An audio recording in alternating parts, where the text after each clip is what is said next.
Rob. Nice shot. Appreciate it. How have the first couple of days gone? What have you seen from the defense in terms of coming all together and learning everything?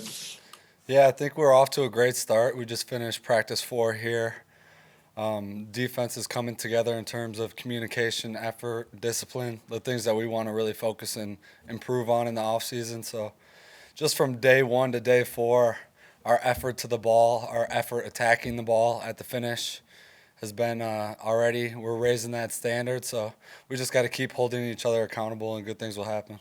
I know it's going to take 17 games to kind of define what this defense is all about, but as you sit here today, what do you want the characteristics of this defense to be about? Yeah, I love a blue-collar, gritty defense that's stingy, always attacking the ball, making plays, making turnovers.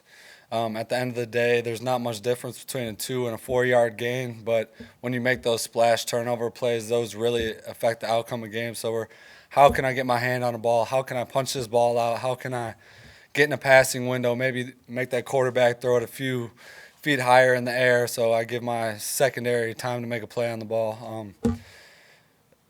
Good defenses get PBUs, make tackles. Great defenses turn the ball over and score touchdowns. So that's what we're looking to do. You saw a punch out on Devontae. I think you were on the field when that happened. Is that kind of what you're talking about? Yeah, always hungry for the ball. I mean, we're not going just to bring the guy to the ground. We want to rip that ball from the body. So any chance that we can get to do that, that goes into effort and having a conscious decision that we're always attacking the football. So, yeah. What's stood out or impressed you about playing next to Divine Diablo? Yeah, Divine is a great communicator. He's a great leader. He knows this defense in and out. He's been in the system his second year, so he's really taken great steps. And he's a great football player. At the end of the day, you want to surround yourself on a defense with 12 hungry players who will do anything to get that ball. So I love playing with them.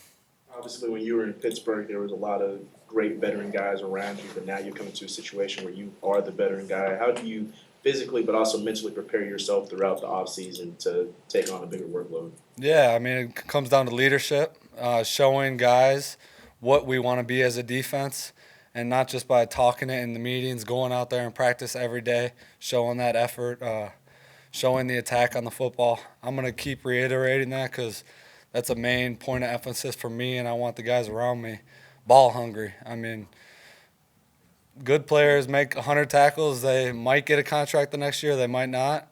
You are a linebacker with 5+ turnovers, you're going to be in this league a long time. So I'm telling the guys, find ways to get that ball out and to make plays. How much of that message comes from linebacker coach Antonio Pierce, who did it at the highest level, obviously?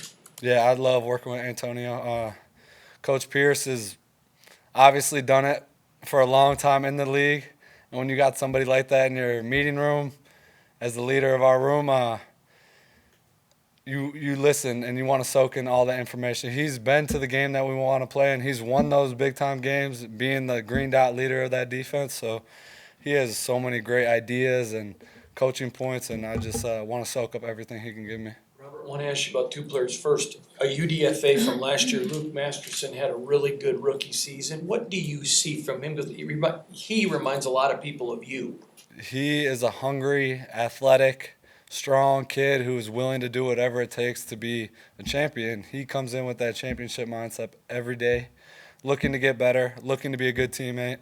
So there's nothing more I could ask from him. And then following up, there's a UDFA this year, Drake, that they like, that they optimistic about. What have you seen from? I clearly no pads, I get that, but what have you seen so far from him? Very similar in that mindset, looking for that winning edge is what I call it. What can I do a little bit different? And he comes and seeks advice and opinions, and I love that, seeing that from young players. Going into year 6 when I can get around even other veteran guys and try to find their winning edge, you always got to search for it, because the moment you stop searching for that winning edge is the moment you're out of this league. So we all are here trying to refine our crafts, get better every day, and be a good teammate. You used the word mindset probably about 8 times here. Do you feel like playing defense, forcing turnovers can be a mindset, something that you think about and make it happen? It doesn't happen by accident. I always say you don't accidentally become an NFL linebacker, undrafted player going on year 6. It doesn't happen by accident. So it is that intentional mindset. It's something that you think about during practice, after practice, when you're at home, first thing you wake up in the morning. So you kind of live that life. It's all you're consumed by it, and that's something that brings you to that next level. It sounds like your personal messaging is about forcing turnovers, getting to the ball. How much of that comes from the team? I mean, obviously, it's been an issue the last couple of years. They haven't been able to do that. So how much of that comes from the top, and how much is that just you're bringing that to this team? Oh yeah, I mean, everybody, every position coach is talking about it on the defensive side of the ball. Every position coach on offense is talking about taking care of the ball. Football is the name of the game. That ball is gold, and I always say when you're running with it, you're running with the hopes and dreams of the team. When you get a chance to get an interception, you are changing the outcome of the game. So we're always looking to do that. It did seem like it was starting to be a little more ramped up at the end of practice today, especially. Are you guys looking forward to getting the pads on later? Yeah, I mean, you can only go so hard in helmets. It's football-like. It's not football. It's drills. It's refining your craft. But at the end of the day, it's not football. When that pads come on and the lights come on and it's Sunday at noon, that's go time. But for right now, we're just trying to get better. Robert, obviously you weren't here last year, you can't comment to that, but they made a concerted effort to upgrade its speed. When you look around, you've been on some teams with some really good speed. When you look around you, what do you think of the speed of this defense? Yeah, I think it's more than that. It's having 11 hungry football players who are on the same page, who are running the same defenses, who are communicating with each other, who are flying to the ball. Everyone's fast in this league. Everyone knows how to run. Everybody's got fast players, but it's those teams that don't have to turn and run and think, oh, should I run to that ball? It's no, turn and haul ass. We're getting this guy to the ground, and we're trying to steal that ball from him at all costs. So it's more of a mindset than it is a speed thing. Robert, in Pittsburgh, you played with guys like Cam Hayward, Stephon Tuitt, DeMarvin Leal, and Chris Wormley. Can you talk about the transition moving on from those defensive linemen to the defensive linemen you have here? Yeah, like I said, we're still in the stages of helmets only. So we can only do so much in terms of team run, in terms of running pass rush games, 5-man blitzes. So it's always about that conversation that you have with the D lineman, especially being a player who stands behind them. I always like to tell my linemen, maybe you're a B-gap player, maybe you're an A-gap player. I don't care. Go eat. We're going to make you right. The coaches will fix you up. Go make plays, and we are behind you to make you right. So at the end of the day, I just want them to feel free to go play their games. Day 4 in training camp in the July Vegas heat, how much different is it compared to Oak Park, to Kalamazoo, Nashville? Yeah. Like I said, weather doesn't really dictate our behavior. It's a circumstance, and at the end of the day, I'm very grateful to be here. Very grateful that I get to put on my helmet every day and go out there and practice, whether it's 115 degrees, whether it's -5 like we played last year. It's a blessing. So you never take those reps for granted. You know, every time you go on that field, it could be the last time you ever step on a football field. So, yeah. The first couple of times with you and interacting with the Raider Nation, being a Raider, how has that been?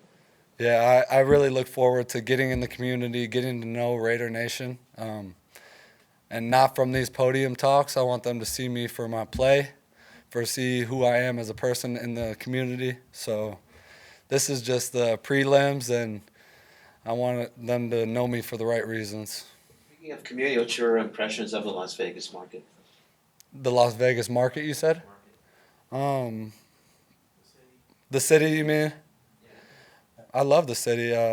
I'm a local now. I bought a house here in Vegas. I look forward to getting to know the communities. Great food, great weather, beautiful views. I've been loving the mountain views. In the summer, I spent a lot of time at Red Rock. I like getting outdoors in the nature, so yeah. Robert, going back to when I covered you at Kalamazoo, you've always been a thumper, high-intensity guy. Question, training camp's grueling, so I know you're excited to get the pads on, but having been through so many camps, is it like, hey, I'm going to enjoy there's no physicality right now? That's kind of a hard question to say. It's part of the process. As an NFL player, you need these days to get prepared for the days with the pads. So it's just about getting our legs back under us, refining those crafts. So when the pads do come on, you're not thinking, you're just going out there and playing football.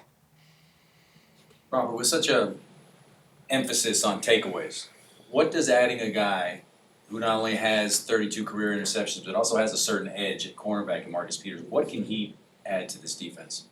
I think he could add so much, and having a guy with that type of history, the ball searching history, he's lived that life. It doesn't happen by accident that he gets his hand on the ball so many times. You watch his film every single time he can. He's going for that strip out. He's going for that punch out.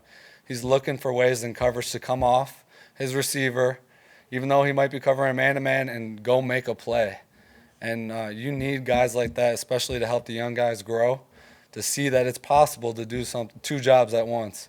Yeah, I'm going to take care of mine, but now I'm going to go help my brother out. And he's a great leader. Playing against him for so many years, I've seen it in person. I've seen him craft, and he does a great job, and he's been great with the young players so far. Okay. Thank you, Rob. Thank you, guys.